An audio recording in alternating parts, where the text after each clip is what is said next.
믿사오며 그 외아들 우리 주 예수 그리스도를 믿사오니 이는 성령으로 잉태하사 본토녀 마리아에게 나시고 본디오 빌라도에게 고난을 받으사 십자가에 못 박혀 죽으시고 장사한 지 사흘 만에 죽은 자 가운데서 다시 살아나시고 하늘에 오르사 전능하신 하나님 우편에 앉아 계시다가 저리로서 산자와 죽은 자를 심판하러 오시리라.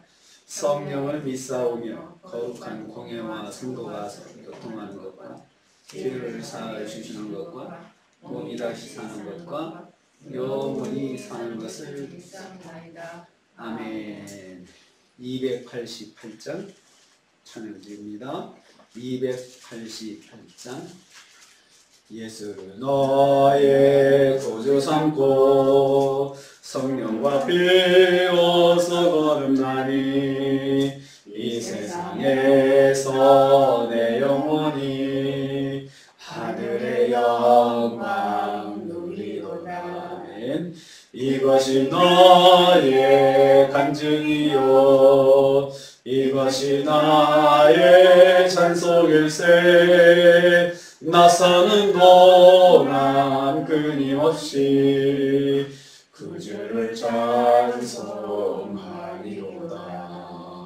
온전히 주께 맡긴 내 영 사랑의 음성을 듣는 중에 천사들 왕래하는 것과 하늘의 영광 보리로다. 이것이 나의 간증이요 이것이 나의 찬송일세. 나 사는 동안 끊임없이 구주를 찬송하리로다. 주 안에 기쁨 누림으로 마음의 풍랑이 잔잔하니 세상과 나는 간 곳 없고 구속한 주만 보리로다. 이것이 나의 간증이요 이것이 나의 찬송일세. 나 사는 동안 끊임없이 구주를 찬송하리로다. 아멘. 요한복음 7장 40절에서 44절 말씀 봉독합니다. 요한복음 7장 40절에서 44절 말씀 같이 봉독합니다. 이 말씀을 들은 무리 중에 어떤 사람, 이 사람이 참으로 그 선지자라 하며 어떤 사람은 그리스도라 하며 어떤 사람은 갈릴리에서 나오겠느냐. 성경에 이르기를 그리스도는 다윗의 씨로 또 다윗이 살던 마을 베들레헴에서 나오리라 하지 아니하였느냐 하며 예수로 말미암아 무리 중에서 쟁론이 되니 그 중에는 그를 잡고자 하는 자들도 있으나 손을 대는 자가 없었더라. 아멘. 아멘. 오늘 말씀은 예수님의 초막절의 말씀 결과 사람들 사이에서 예수님에 대해서 쟁론하는 것을 내용으로 하고 있습니다. 예수님 그는 어떤 사람이다, 이런 사람이다, 저런 사람이다 하면서 서로 사람들 사이에 이제 논쟁이 생기는 것을 말하고 있습니다. 첫째로 어떤 사람들은 예수님을 그 선지자라고 말하였다 했습니다. 40절 말씀입니다. 이 사람은 참으로 그 선지자다 이렇게 말했습니다. 예수님의 강론으로 인해서 사람들 사이에 예수님에 대한 평가가 돌기 시작했습니다. 예수님을 모세가 예언한 그 선지자라고 말하는 사람들이 있었습니다. 신명기 18장 15절 말씀에 모세가 그런 말했습니다. 나와 같은 선지자 하나를 일으키리니, 나와 같은 선지자 하나를 일으키리니 라고 그렇게 말하고 있는데, 이 말씀 속에 모세가 말한 그 선지자, 나와 같은 선지자가 바로 그 선지자입니다. 그래서 그 선지자라고 주장을 했습니다. 이것은 이 사람들이 예수님을 메시아로 인정하지 않고 모세와 같은 반열의 선지자 정도로 인정하는 것입니다. 예수님을 메시아가 아닌 여러 가지 기적을 행하는 선지자 정도로 본 것입니다.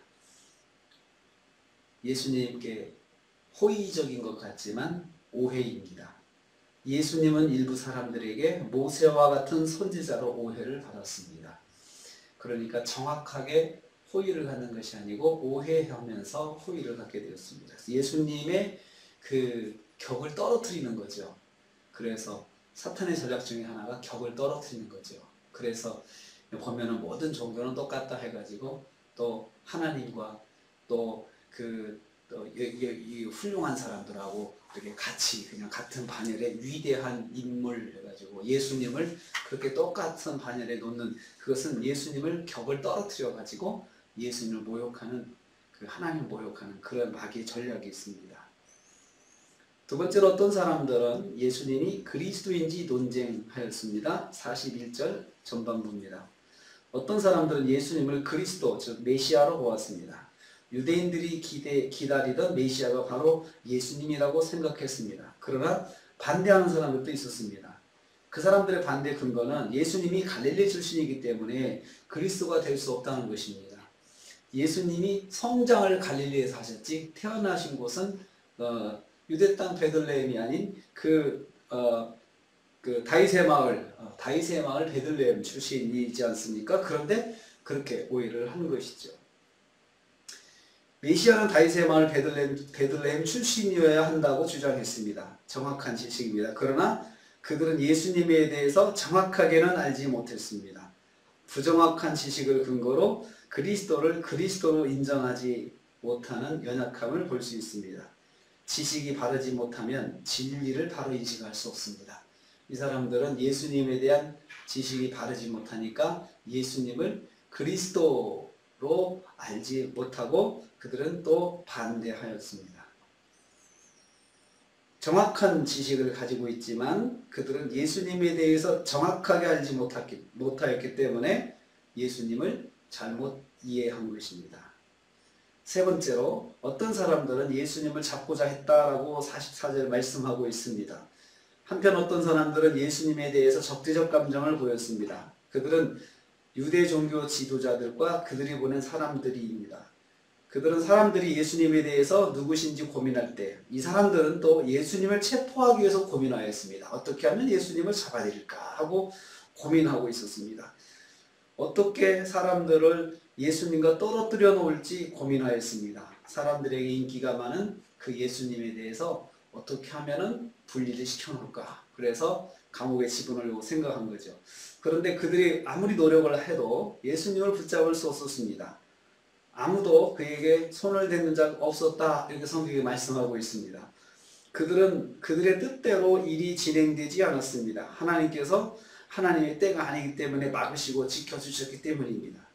예수님의 길은 이처럼 오해하는 사람들과 환대하는 사람들과 그리고 어떻게 하면 핍박할까 하고 하는 사람들이 함께 했습니다. 늘 이런 세 부류의 사람들이 함께 했습니다. 예수님은 한편으로 환대를 받으시면서도 한편으로 핍박을 받으셨음을 알 수 있습니다. 그래서 우리가 말씀에 순종하는 삶을 살 때 사람들을 바라보면 안 됩니다. 나는 이렇게 말씀대로 살아가고 있는데 사람들이 알아주지 않을까 이런 생각을 하면은 우리가 실망하고 좌절할 수밖에 없습니다. 오직 주님만 바라봐야 합니다. 내가 말씀에 순종하면, 주님의 말씀에 순종하면 주님만 바라봐야 됩니다. 사람들의 반응에 내가 좋아했다가 실망했다가 그러면 안 됩니다. 그래서 말씀을 바라봐야 되고 붙잡아야 되고 또 우리 부르심의 사명만 바라봐야 되는 것입니다. 오늘도 우리가 하루를 삽니다. 우리를 두고도 좋은 사람이다, 어떤 사람이다, 그 사람은 믿음이 있는 사람이다, 아니다, 뭐 그럴 수도 있습니다. 우리가 말씀으로 살아가는 것이. 그래서 우리가 말씀으로 순종하는 것을 사람들의 평가에 기대면 그러면 실망할 수밖에 없습니다. 그러므로 오늘도 예수님도 그냥 사람들을 바라보지 않으시고 사명 감당하시지만 사람들이 뭐 이런 소리 저런 소리 다 하면서 심지어는 예수님을 어떻게 하면은 잡아 가둘까 하고 핍박하려고 하는 사람들도 그렇게 연구하고 고민하고 이렇게 하면서 예수님을 제지하려고 했죠. 그런 것 예수님께서 다 감당하시면서 하나님 말씀 순종하셨습니다. 오늘도 우리가 오직 하나님만 바라보고 순종하는 저희들이 사람들 평가 생각하지 말고 오직 말씀을 순종해서 하나님만 바라보고 부르심에 순종해서 오늘 하루도 승리하시는 저와 여러분 되시기를 주님의 이름으로 축복합니다. 주님 감사합니다.